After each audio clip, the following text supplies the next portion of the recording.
What's going on, traders? A few things to talk about. Let's get straight into it. Like, subscribe, comment your thoughts below. Let's get into the video. So today we had a good day in the Discord. It's been a pretty slow week, I will say. I imagine it's been slow for everybody simply because the market's just been consolidating majority of the week. But we finally got some life thanks to Jerome Powell. We finally got some real movement.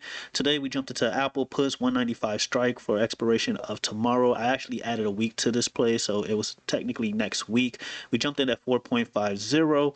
And then we took profit, or we trimmed some profit at 5.20, or I trimmed some profit at 5.20, and then I ultimately took profit at 5.80, and then we jumped into SPY puts expiration of the 21st of April, 520 strike at 4.50, and then I took profit about an hour before it closed at around 5.10. I didn't want to hold all the way into close or even swing any positions heading into close. And then we look at the winners tab. This guy right here, he made $2,000 off the Apple play. He made another $3,000 off UVXY, I believe, calls, I want to say, simply because of how the market moved today. This guy right here, he took the Apple puts today, 520 puts. He made $1,000 off of this play that I alerted earlier. This is me right here, made 2,500 off of Apple puts. So yeah, pretty good day for us in the Discord. Link will be in the description below. So right now, if we're looking at the SPY, I said this in the Discord. I do think we're going to see a bit more downside. I was looking at a target of, let's actually go to the 2-hour time frame here. I was actually looking at a target of about 518. Now, one thing I warned about in the last video is once we head towards the downside, these guys right here. Right, these guys right here, they're really going to be annoying to get past, right? We're going to obviously need more bad news if we get any to get past these guys. And we saw today, or at least a little bit towards close, we saw that these guys stepped in, right? We saw that they stepped in, and as you guys can see, we had that massive, I guess massive is a pretty big word, but that little jolt back towards the upside where we saw a move all the way from about 520, 519 range all the way back to about 525, 526 on the SPY. So your key level here is about 527.2. We're just gonna say 527. That's just the better option there. And then after 527, if you're heading back towards the downside, 525 is your psych level, and then 523. If you get above 527, obviously you're looking at 530, and then from there 533, 535. All right, so that's what we're looking at. I do think we're going to see a bit more downside. I can't say if that's going to happen tomorrow. I try not to predict for the next day. I usually expect things that I say to play out within a week or so. But yes, I do think we're going to see at least a move back towards this supply and demand zone here between 518 and 515. And then we'll have to see what happens from there. But again, just be careful trading the downside with these guys right here. It's also important to note that a lot of you have been asking me in the Discord, isn't the first move usually the wrong move? And you're absolutely right. That's why that's another reason why I decided to take profit before it closed.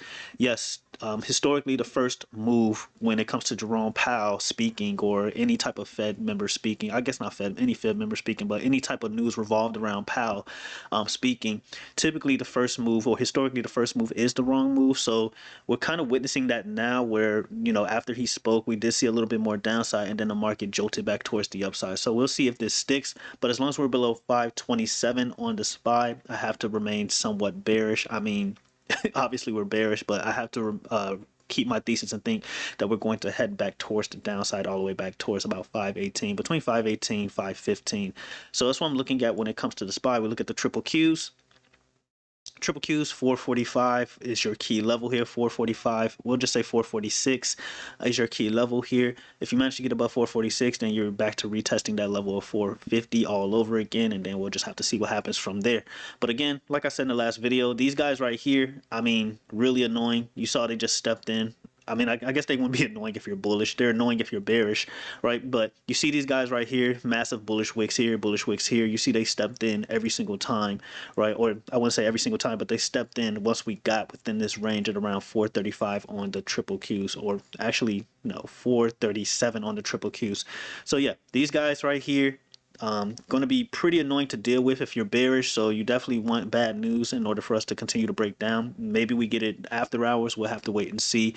But again, I have no incentive to be bullish right now, at least for the short term.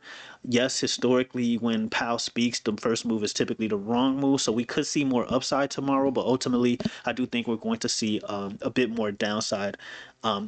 Whether that ends up being a lower low, It's really tough to say, but I'm leaning towards that again until I don't think the market's going to head towards all-time highs, or I wouldn't say all-time highs, but have a real rally back towards the upside until closer to May.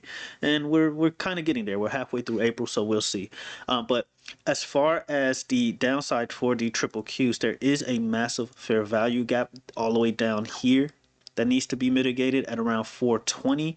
So I wouldn't be surprised that's our next target if we continue back towards the downside. So that's what I would be looking out for. If you break back below 440, chances are you're heading towards 435, 436, and then after that you're looking at a move within this fair value gap. So it's going to be very interesting to see. All right, so that's what I'm looking at for the triple Qs. The VIX, so I pointed this out in the Discord exclusive video. Once the VIX fills this gap up here at 37, 37.5, I will probably be like all cash because I don't know what's going to happen once we get up here, right?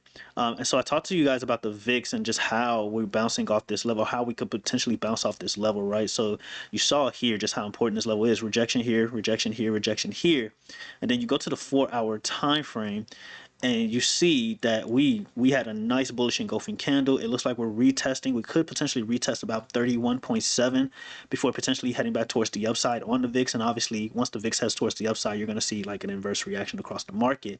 So we can see a move like this. Maybe tomorrow ends up being bullish or closing bullish, and then next week we'll continue the downside. We'll see. But I do think the VIX is trying to head towards this gap fill at around 37, 37.5. But from there, I have no idea what's going to happen. The reason being is that we keep creating lower highs. So you got a high here, lower high here, lower high here, and then this could easily turn into a lower high as well right here. And then maybe the VIX heads back towards the downside and we start seeing the market like really rally, right? And we start seeing the market rally back towards the upside while the VIX fills this gap all the way at around 23.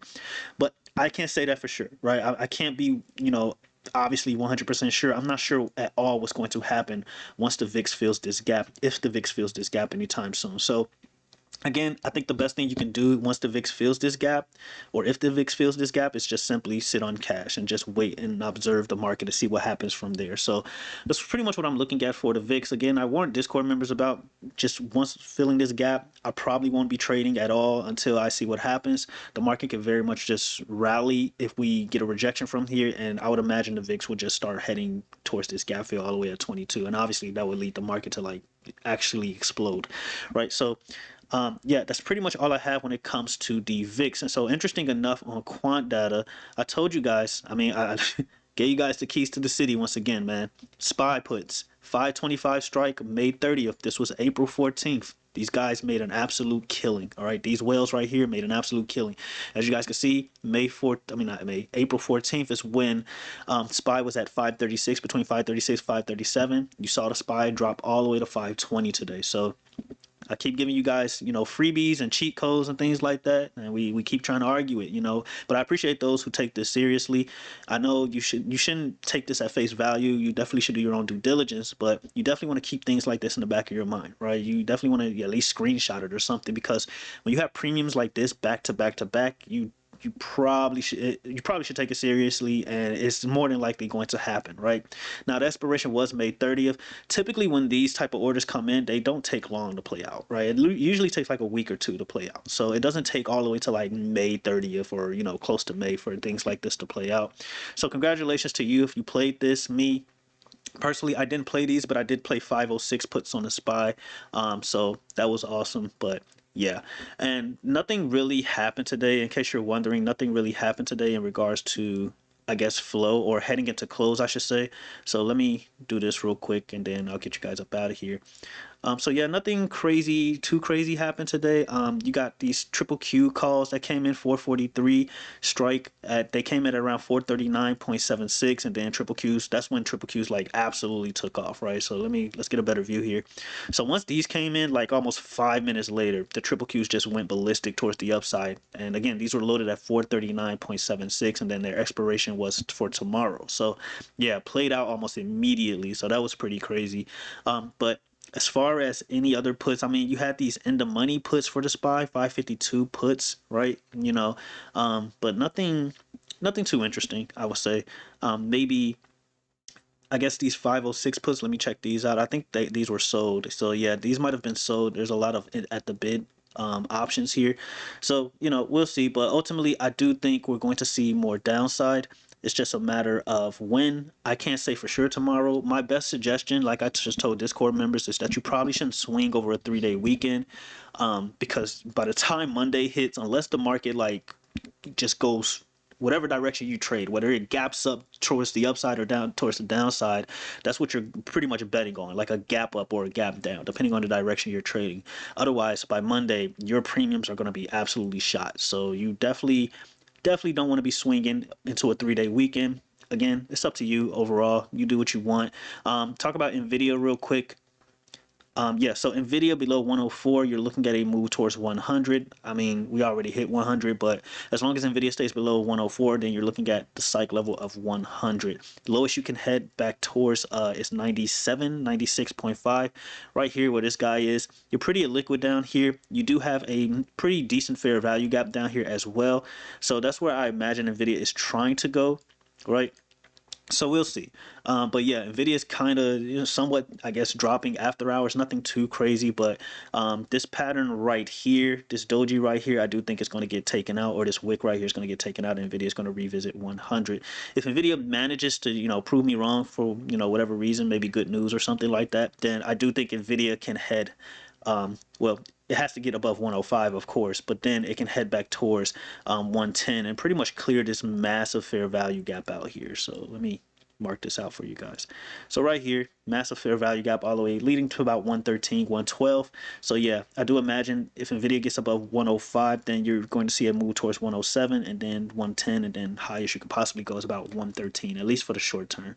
But as far as downside goes, 100 is your next key level, and then from there you're looking at about 96, 97 for Nvidia.